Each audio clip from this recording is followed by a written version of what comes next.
perpendicular lines. In red, I'm going to write, you'll also see orthogonal. But what both perpendicular and orthogonal tell you is that these lines run into each other and form a 90-degree angle. Turned sideways, these would also be perpendicular lines. They would form a 90-degree angle. And the only reason I'm kind of turning this sideways is just to remind you, hey, even if you see it like this, just like the axes of a graph, or whatever, they're still 90-degree angles. But for our sake, as we go to draw this, get a ruler out, maybe in just the same position as you drew the first parallel line, draw L1. And then if you have like a transparent ruler, you can nicely line up one of those inch increments there. But if you don't, it's solid, you can just kind of envision it going through there. So that when you go to draw this, or you can turn your page just to keep it straight, here I am drawing a mostly 90-degree angle. And in geometry, even when things look like they're 90 degrees, you can't really assume it. So we'll add a little box there, and this is enough to tell us that it's 90 degrees. You know that two angles add to 180 from a straight line, so this would also be 90 here, which would mean this would have to be 90, which would mean this is 90, and 90 times 4 is 360. We'll tag this other line as L sub 2. Now this is going to be a little bit more complicated, so if you find yourself tripped up by this, continue with these notes, but let's use a software to look at it more spatially and geometrically and mess with it, so that we can make your understanding of it a little bit more rich. Now as I turn these lines, I'm going to show, well, here's my rise. I'm going up some delta y. And I'm running over some delta x. And the cool thing about perpendicular lines is that because it's kind of inverted, its downward fall and x, it's kind of like the values are just switched. So if this was 4, then my other line would be 4 for the x. And if this was 5, then my 5 would be over here. And if that's not clear, like I said, we'll talk about it. The rise of my one line is the same as the run of the other. And the run of my first line is the same as the rise of the other. So that means that I would have to flip the fractions to find the slope of the other line. So if the first one had a slope of 3/4, my other guy would be 4/3. But that's not quite enough. And the reason it's not enough is because this line's increasing while this line is decreasing, so you'd also have to change the sign. So if one line was negative 3/4, the other one would be positive.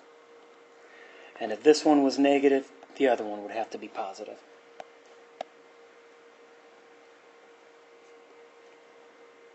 Now what that means is that if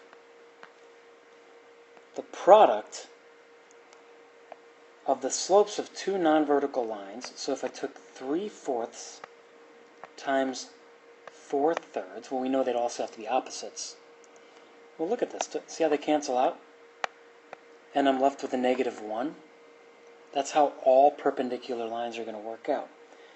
So if m sub 1 times m sub 2 is equal to -1, well, you've just seen a case where that means they'd have to be perpendicular. So if m1 times m2 is equal to -1, then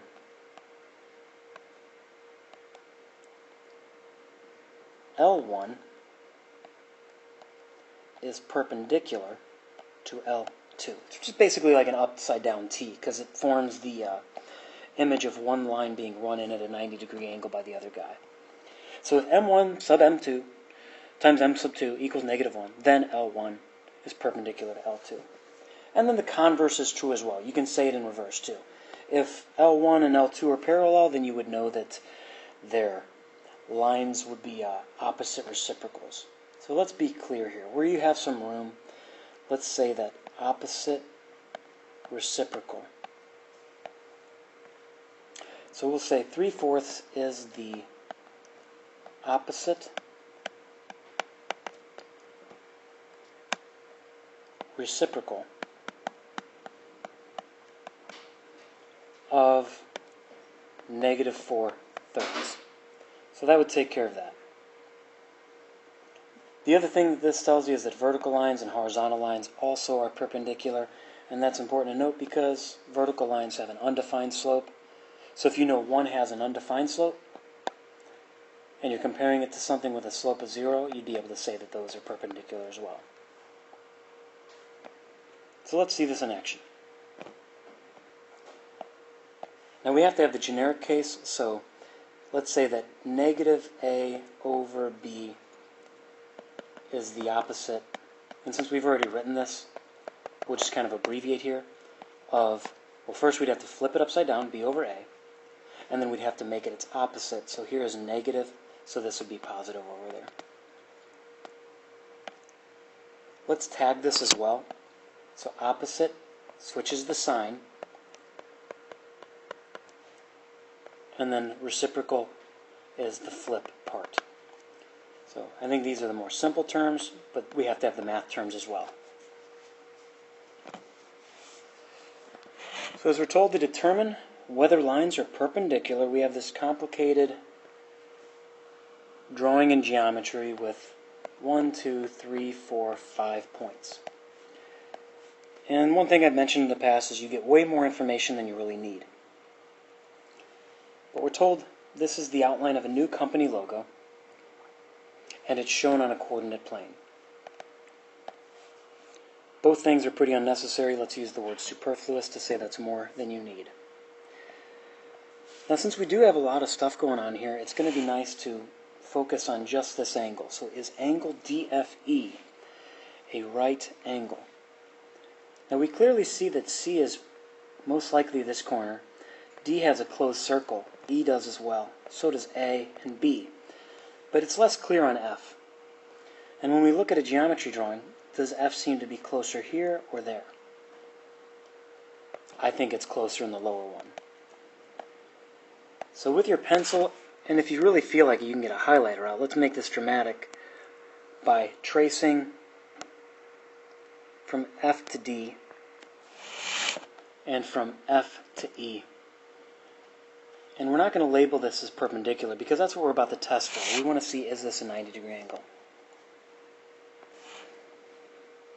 And it's pretty possible that at first you're like, well, I won't be able to find the slope of this line because I don't know the value at F. But you do know the value at B. So let's extend these lines out beyond that angle to help us realize that we have a line going through A and D as well as B and E.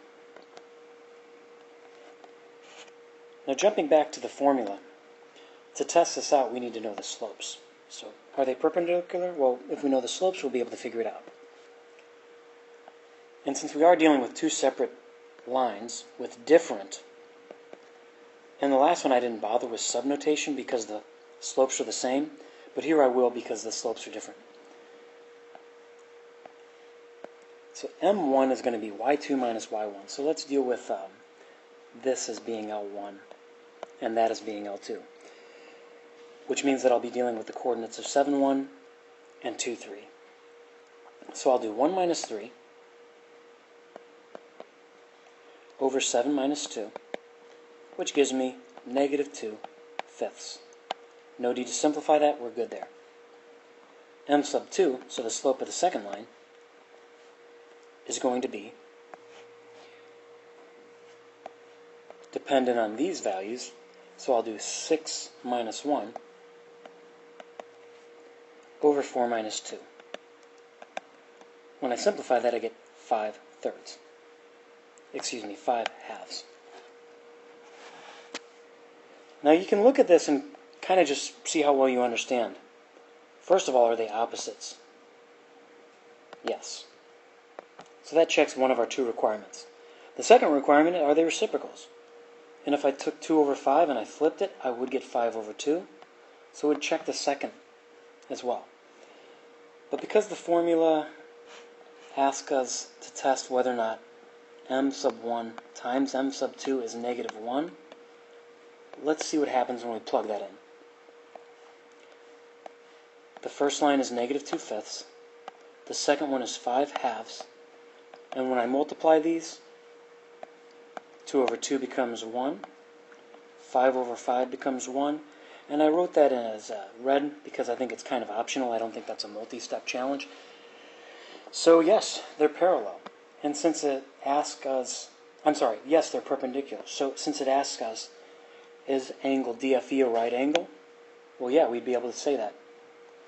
So yes, comma, angle DFE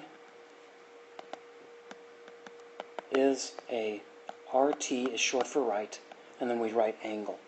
And then just for the heck of it, in parentheses, let's put 90 degrees.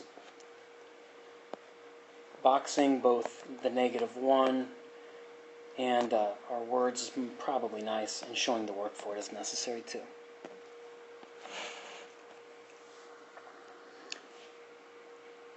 This has no drawing for us,